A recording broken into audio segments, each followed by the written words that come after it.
এখন পর্যন্ত জানি না যে আদৌ কোনো সাবজেল ঘোষণা হয়েছে কিনা, কোনো ডকুমেন্ট আমার হাতে নেই। যেহেতু আপনারা বলছেন যদি সরকার কোনো নির্দিষ্ট জায়গাকে সাবজেল ডিক্লেয়ার করে, সরকারের সেই ক্ষমতা আছে কোন জায়গাটাকে তারা জেল ঘোষণা করবেন, প্রিজন অথরিটির আওতায় নিয়ে আসবেন, এটা সরকারের স্বরাষ্ট্র মন্ত্রণালয়ের আওতারভুক্ত। সুতরাং এটা আমাদের কনসার্ন হওয়ার কোনো বিষয় নয়। আমাদের যেটা বক্তব্য হচ্ছে, যখন কোনো আসামির বিরুদ্ধে গ্রেপ্তারি পরোয়ানা জারি হবে, তখন যখনই এই পরোয়ানাটাকে তামিল করা হবে, অর্থাৎ আইন শৃঙ্খলা রক্ষাকারী বাহিনী যখন এটা পরোয়ানাটা তামিল করবেন, কাউকে গ্রেপ্তার করবেন, তখন সরাসরি কিন্তু কাউকে জেলে নেওয়ার কোনো বিধান নাই। আইন হচ্ছে আসামিকে গ্রেপ্তার করে আদালতে আনতে হবে।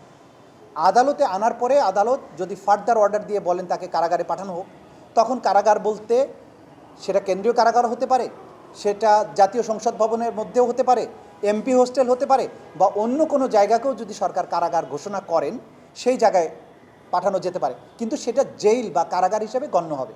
সুতরাং কোন জায়গাকে কারাগার করা হচ্ছে এইটা প্রসিকিউশনের বা তদন্ত সংস্থার আমাদের বিবেচ্য বিষয় নয়। আমাদের বিবেচ্য বিষয় হচ্ছে আইন অনুযায়ী কাজটা করতে হবে, যে আসামিকে গ্রেপ্তার যদি করা হয়, করা মাত্রই উইদিন 24 আওয়ার্স তাকে আদালতে আনতে হবে। এটা হচ্ছে মোদ্দা কথা।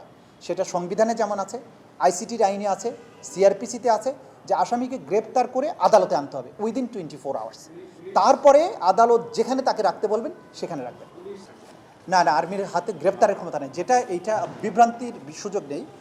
এই আদেশটা পালনের ব্যাপারে সেনাবাহিনীর বিভিন্ন পর্যায়ের অফিসকে অবহিত করা হয়েছে। তারা কিন্তু গ্রেপ্তার করবেন না। তারা অবহিত থাকার অর্থ হচ্ছে যখন পুলিশ এই গ্রেপ্তারি পরোয়ানাটা তামিল করতে যাবেন, তারা অবহিত থাকলে এই পরোয়ানাটা তামিল করতে তাদেরকে সাহায্য করতে পারবেন।